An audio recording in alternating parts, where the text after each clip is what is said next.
I'm not happy, complained Gordon. Your firebox is out of order, said James. No wonder, after all that coal you had yesterday.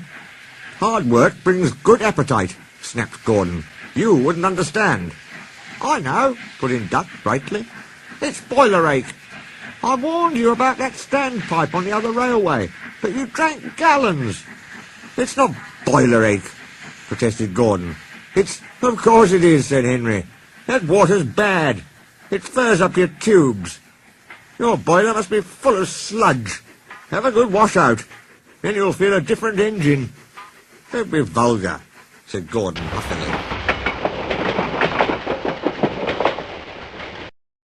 Gordon backed down on his train, hissing mournfully. Cheer up, Gordon, said the Fat Controller. I can't, sir. The others say I've got boiler ache, but I haven't, sir. I keep thinking about the dreadful state of the world, sir. Is it true, sir, what the diesels say? What do they say? They boast that they've abolished steam, sir. Yes, Gordon. It is true. What, sir? All my Doncaster brothers, drawn the same time as me, all gone, except one.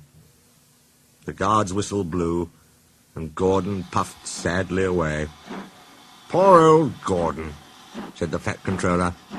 If only we could. Yes, I'll ask his owner at once. He hurried away.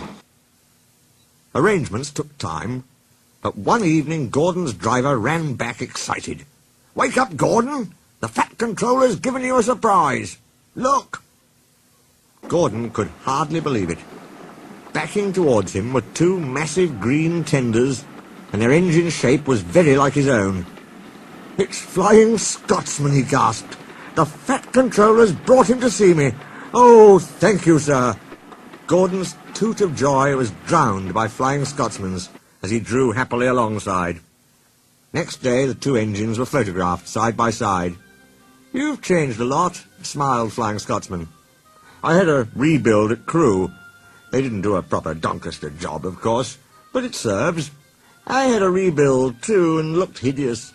But my owner said I was an extra special engine and made them give me back my proper shape. Is that why you have two tenders, being special? No, you'd hardly believe it, Gordon, but over there, there's hardly any coal and water. But surely every proper railway... Exactly. You are lucky, Gordon, to have a controller who knows how to run railways. Everyone got on well with Flying Scotsman, except Henry. Henry was jealous. Tenders are marks of distinction, he complained. Everybody knows that. Why has he got two? He's famous, explained Duck and Donald.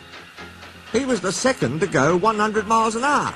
Besides, the other railway has no coal and water. Whew, sniffed Henry. I can't believe that. I never boast, he continued, but I always work hard enough for two. I deserve another tender for that. Duck whispered something to Donald.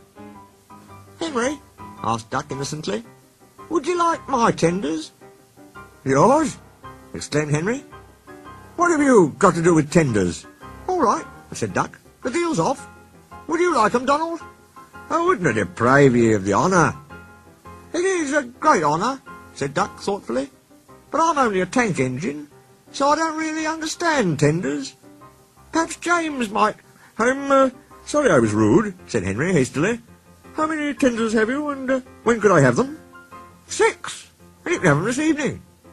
6 lovely tenders, chortled Henry. What a splendid sight I'll be. That'll show the others the sort of engine I am.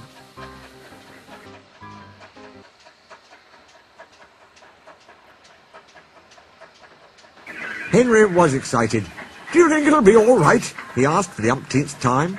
Of course, said Duck. Just go where I told you, and they'll be ready.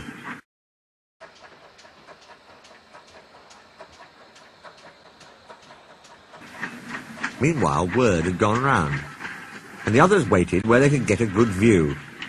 Henry was cheered to the echo when he came, but it wasn't a splendid sight. He had 6 tenders, true, but they were very old and very dirty. All were filled with boiler sludge. "Had a good wash out, Henry?" called a voice. "That's right. You feel a different engine now." Henry wasn't sure, but he thought the voice was Gordon's.